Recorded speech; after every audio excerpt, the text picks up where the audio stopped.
guys, welcome back to my channel. My name's Ishi and today I'm here to talk about my 2020 reading and channel goals. I know it's late for a video like this, but I really wanted to make one, so I thought why not? So here I am, making one.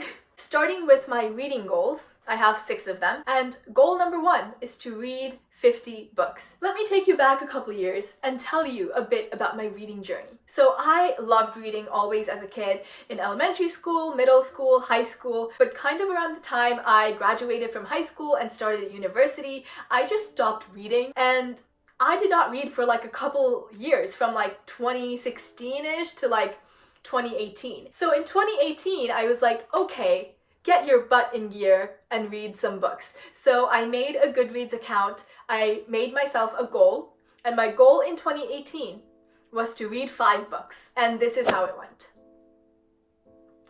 So 2019 came around and I was like, I can do better. So I made myself a goal to read 12 books. I was like, 1 book a month, I can do it. And this is how it went.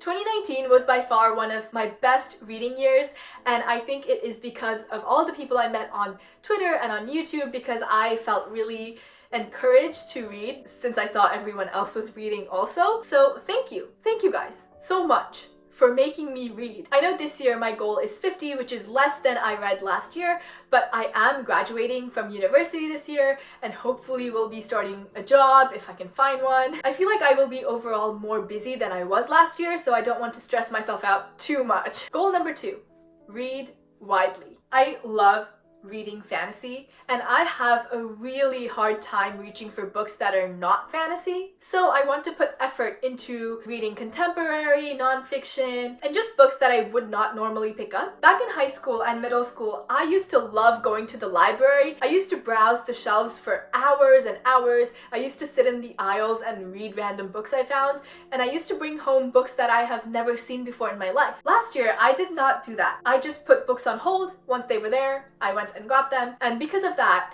it kept me from reaching out of my comfort zone. So this year, I plan on going to the library more, browsing the shelves, and picking out one random book that I would not normally read at least every month. Goal number 3, do not be afraid to DNF. I just am mentally unable to even think about DNFing books. Like, the thought that there's something out there that I started and did not finish actually like deeply terrifies me. This is actually like one of the hardest goals ever for me personally, so I will be trying really hard. Goal number 4, keep a regular reading journal.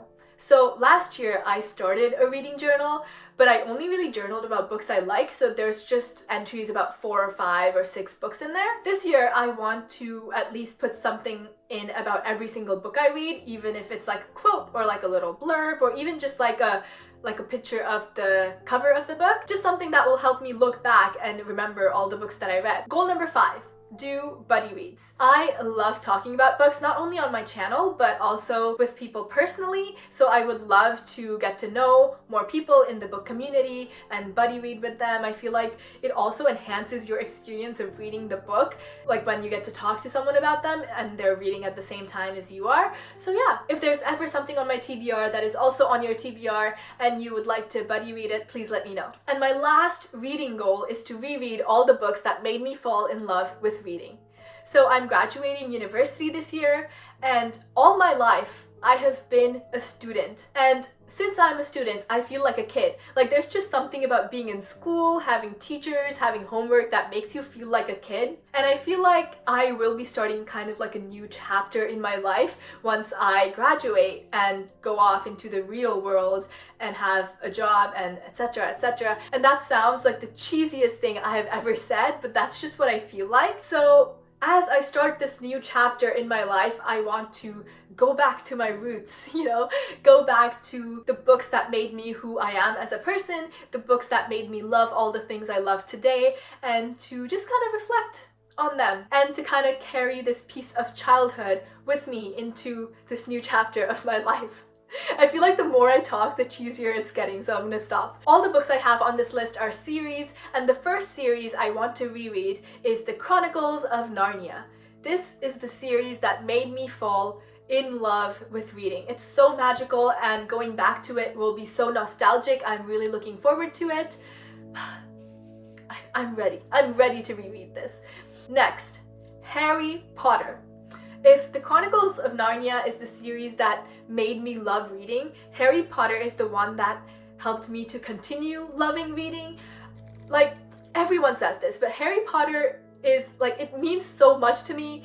I love it, and I have not reread it since like middle school, and I am looking forward so much to dive back into the magical world of Harry Potter. I feel like it will be so magical, and so excited. Chills, literal chills. The next series I have is Percy Jackson. I, believe it or not, have loved Greek mythology since before I even knew what Percy Jackson was.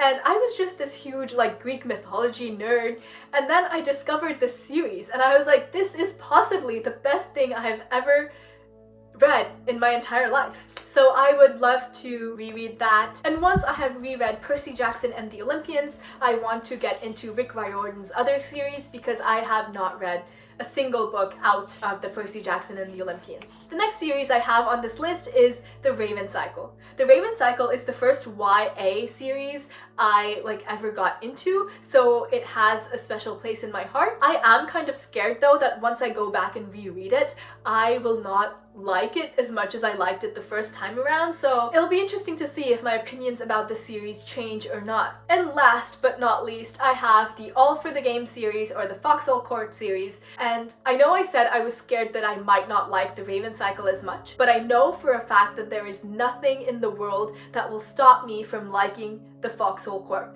Like there's nothing, there's no way I am gonna suddenly not like these books. I am gonna reread them and I'm gonna have the best time of my life, and I am so excited. I love all the characters. So good.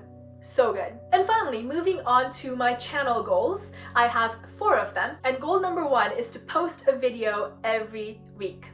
We'll see how it goes. Goal number 2 is to be more creative. I want to explore new ways in which I can edit my videos to make them look better. I love editing. I feel like it's a really fun process, so I just want to learn new ways in which I can edit. And I also want to create more of the type of videos that I want to watch. Like, for example, I love watching journaling videos, but I have no guts to even make one for my own because I know it's not gonna look as nice as like some other journaling videos I've watched. In the past, I have actually tried making a bullet journal video, but it looked so terrible, I deleted it. Like, this was before I started booktube, and I have been scarred that I don't even dare. You know, just because I'm scared doesn't mean I cannot do something. I just really want to push myself. You can do it. Goal number 3 is to make more bookish friends, whether that's on Twitter or on YouTube. And I also want to try really hard to comment on every single YouTube video I watch because I'm bad at it. I feel like naturally I am a very reserved person, so I have to put a lot of effort into making myself connect to people and talk to people. So that's just something I want to put effort into this year. And last but not least, I want to make a readathon. I know that's everyone's goal in 2020 to make their own readathon, but I think readathons are so fun, the more the merrier. I feel like it's a great way to have a little competition and to get to know more people in the book community, and I loved all the readathons that I took part in last year. I feel like they really helped me read more books and read more books that are outside of my comfort zone. So yeah, wish me luck. Those are all my reading and channel goals I have this year. I know it's very late for a 2020 resolutions video, but it's never too late to make a goal, and these are mine. Anyways, my name's Ishi. Thank you so much for spending time with me, and I hope your day is as wonderful as you are.